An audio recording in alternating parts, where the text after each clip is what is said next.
Okay, so today I'm going to show you how to make an herbal infusion. And we are going to do it, I'm going to use Linden. So Linden is a powerful anti-inflammatory. Okay, also helps with pain, digestion, anxiety. So I have a lot of neck issues, headaches all the time, but I also have a lot of inflammation in my body from many years of strongman years, so pulling fire trucks and crazy things like that. So what we're gonna do, it's kind of like, it's similar to making a tea, but much more intense because we're actually gonna let this one sit for 24 hours. And that's gonna start really pulling out the medicinal properties, the minerals, the things that we really need. Now, the cool thing with Linden is with Linden, we don't need as much as other herbs, and we can actually make this one twice with the same herbs. It's got that mucilix properties, so it's a little slimy, which is awesome for coating your gut, like the intestinal tract, right? To help calm that down, to help with inflammation. Which is great. So the second time around, it's gonna look a little bit different. It's gonna have an orangey texture to it. Okay, I'll get there in just a second. So what you will need is a scale is gonna come in handy. You can get a really cheap one from Walmart, Amazon, probably $5 or $10. Nothing crazy. So, and then an empty jar, of course. So I am going to just be using a quart, which is equivalent to 4 cups, all right? So when you're just doing a quart, you're gonna do a half an ounce of Linden. If you want to do like a half gallon, then you can do 1 ounce of Linden, okay? So you're gonna put it on the scale, you're gonna clear away the ounces on there, you're gonna zero it out. There we go. Awesome. Okay, so I've got 0 on here now, and I'm just going to pour in a half an ounce. There we go. Almost there, taking it slow here. Okay. 0.1 more ounce on here. Perfect. Okay. So try to get it as exact as you can. Now my water just got done boiling over there, so give me 2 seconds. Let me go grab my water.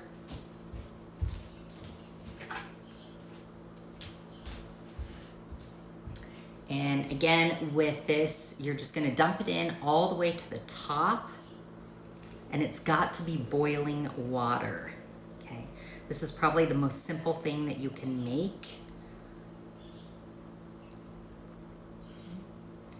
And you want to get as much as possible, so you're going to take it all the way to the head of the jar. And then just kind of let it sit and soak down just a little bit.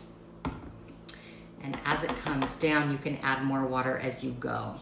So one thing with making herbal infusions, you cannot use every single herb out there to make herbal infusions. So things that have a really powerful smell, like lavender, chamomile, things like that, you do not want to make herbal infusions with. Those for a good tea is going to be fine. Lemon balm, I have a few lemon balm plants back here. Don't make herbal infusions with lemon balm. That's going to be really, really potent. I made one the other day with red raspberry and I loved it. When you are using red raspberry though, it takes half the time to sit in the fridge. So this guy's gonna sit in the fridge after it cools for 24 hours. Do not shake it once you put the lid on, because when you're shaking something that's really hot, what's gonna happen? The lid's gonna go poof, and it's gonna hurt pretty bad. So please don't shake it, just let it sit. Let it sit on your counter. It'll probably take anywhere from 2 to 4 hours to cool down, and then put it in your fridge. So right now it's close to 1 o'clock today. So I'll pull this out of the fridge tomorrow around 1 o'clock, right? Drink it. Now when you're straining the herbs, I use an unbleached cheesecloth. You can use any type of strainer that you want, but you want to just separate the herb from the water mix, all right? And like I said earlier in the video, you can actually do this twice with this one. You can infuse it twice, and you're gonna wanna do that because the second time around, you're breaking even more of that cellular membrane down. You're pulling out more of those medicinal properties, okay? So take the herb after you are done separating it the following day, just put it in the fridge, and then what you're gonna do is put that herb into a pot of, like just a pot, dump it into a pot. You're gonna fill up your jar with cold water.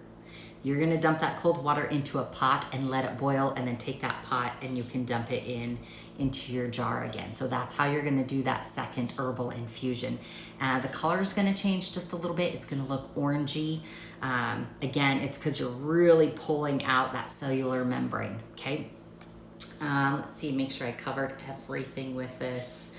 And again, just let it sit. You can even grab a knife or a spoon, like a metal or a wooden, and stir it up just a little bit so you can get some more water in there, because we want to fill it all the way up to the top. You're going to want to drink this probably within 2 to 3 days. I'll kind of space it out. And then you can rotate through the different herbs that you're doing herbal infusions. So I absolutely love them. Hopefully you guys get some great information out of this. Please ask questions if you have it. I have to buy my Linden in bulk. You can go to Mountain Herbs, you can go to Star West. Those are really good places. I don't get any credit for those for saying their name, but I really love how they treat their herbs and how they process their herbs. That plays a big role too in where you're getting your herbs if you don't grow them yourself. All right, I think that's it. I think I covered everything. It's really, really simple. Again, just stick with some very basic herbs. You can use, like I said, linden. I did red raspberry, red clover, comfrey. Those are ones that you can use for an herbal infusion. Thanks, guys.